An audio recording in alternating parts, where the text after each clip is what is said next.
Hey, what's up guys? So we are going to be talking about what the meta currently looks like on Dueling Network.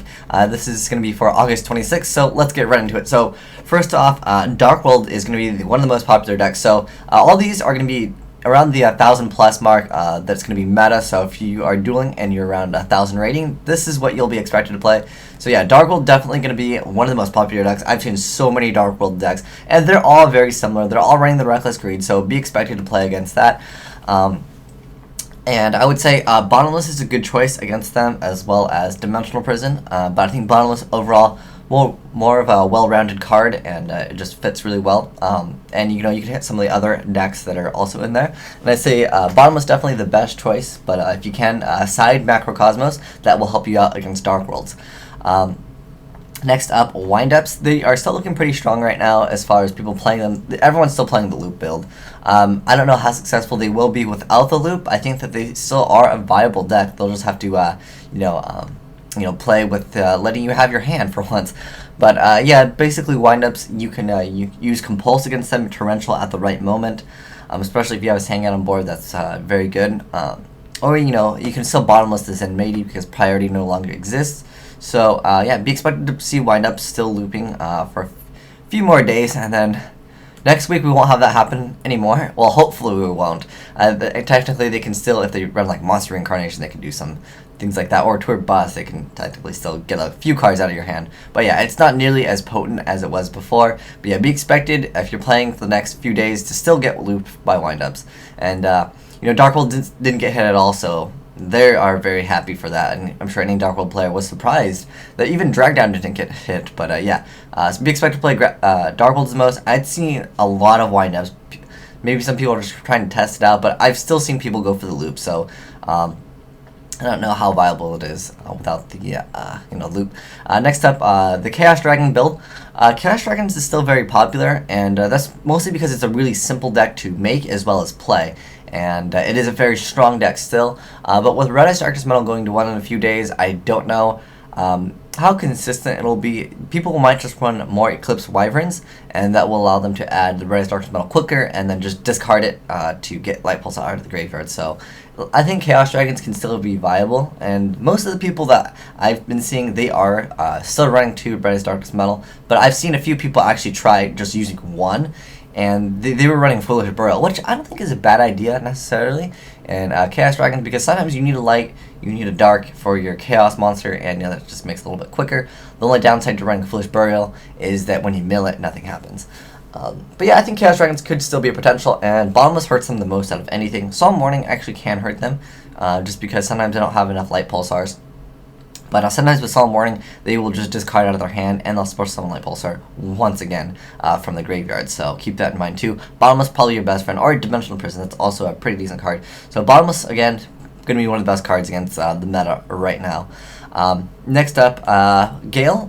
So that's going to be Blackwings. Blackwings taking, a kind of a hit when Kalut went down to 1. But yeah, Kalut is now back at 2, so the popularity of Blackwings is rising, and be expected to play a few Blackwing players. There are, a few players that are, pretty high rated that are playing Blackwings, and Blackwings is a good deck. It can still top, you just have to play with it very well. It still isn't necessarily the most popular, but it is still up there with, I would say, I'd say E-Heroes are actually more popular than that, but Blackwings still definitely a very popular deck, just because Blackwings have been reprinted so many times, and the cards are very easy to get, and the deck is still pretty decent. And yeah, so be expected to play a few Blackwing players. And lastly, E-Heroes. I would say E-Heroes are pretty popular too. They're around the same, I'd say the top 5. I'd say these are basically the top 5, but more E-Heroes are going to be relevant than Blackwings. But E-Heroes very good at exceeding, and the power of E-Heroes is really strong. With Excalibur, that card literally changes how E-Heroes play. Getting a 4,000 beater and then just going Miracle, that's almost game for most players if they don't have anything to protect themselves with. So yeah, be expected to play against a lot of E-Heroes. Again, Bottomless probably the best card, and just keep in mind, do not Bottomless Stratos, do not Bottomless Alias. Only Bottomless Alias if you think that they don't have a Gemini Spark, because chances are they will chain the Gemini Spark and you will go minus with that. Bottomless, whatever they bring out with Miracle Fusion, and you'll be good to go. So Bottomless is going to be pretty good against most of the top tier decks, I would say, that people are trying out. Next up, for smaller decks that a lot of people are running, but I just haven't seen these as much, but people still are playing these, so be expected to play a few of these once in a while. So Karakuri, just because Karakuris haven't got hit, and they are a pretty interesting deck. There was a variant of Karakuri plants before, when Gloat Bulb did exist, but however, Gloat Bulb does not exist anymore, so, well, it still exists, it's just banned. Gloat Bulb can change the way Karakuris play, because that card really opened up a lot of plays, especially when people were playing the Machina Fortress, because allowed you to go for, like, level 8s really quick, and that was pretty interesting. I thought that was really cool when people made Karakuri plants. Pretty much it was just Gloat Bulb and like 1-for-1, and then some of them played Dandy, some of them also did play Spore, but I don't think that you can run Spore by itself. I guess you could run Spore and Dandy, but I don't think that'll be enough to really make Karakuri plants again. I think you really need the Gloat Bulb to make them successful. But yeah, be expected to play a few Karakuris, and then there's the whole Jarrell Winston build of Exodia. Be expected to play this. It is a very annoying deck to play against. I recommend siding in Jinzo if you do not like to play against them. That is a very good card to make, because they usually can't get rid of Jinzo, because they'll just side in Twister, they'll side in MST, and that's because most likely they'll expect a Royal Decree in your side deck. And then there's a few people playing the Girga variant. It is a pretty interesting deck, but with Ultimate Offering going down to 1 in a few days, I don't know how viable the deck is, but I still think the deck can play successfully. It just won't be as explosive with the Ultimate Offering as it normally would. But I think this card is really good. So when you normal or flip summon, you can special summon 1 Giga monster from your hand or graveyard. Generally, you want to go for the graveyard, but it's interesting because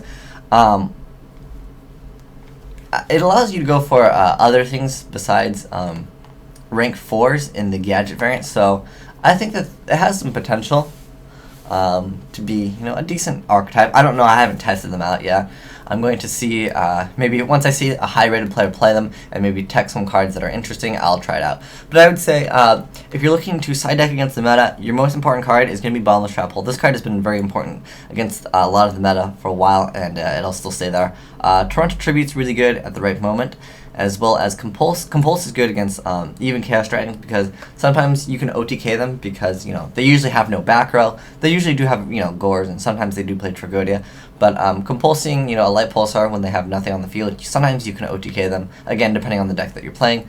Compulse also pretty decent, I would say, against Wind-Ups. Or you can Compulse, don't Compulse Grapha, because then they'll probably discard Grapha later on. But Compulse whenever they summon the Dark World. It's not, Compulse I would say is probably not the best against Dark World, but if you're looking to, you have extra room, you already maxed out on bottomlesses, you could probably go with D-Prison. D-Prison is pretty good against E-Heroes, as well as Chaos Dragons, but D-Prison not so great against Wind-Ups, so I would recommend Bottomless, hands down, if you're looking to run cards in your main deck against the meta. But thanks for watching, guys. Asian Eyes White Dragon, signing out.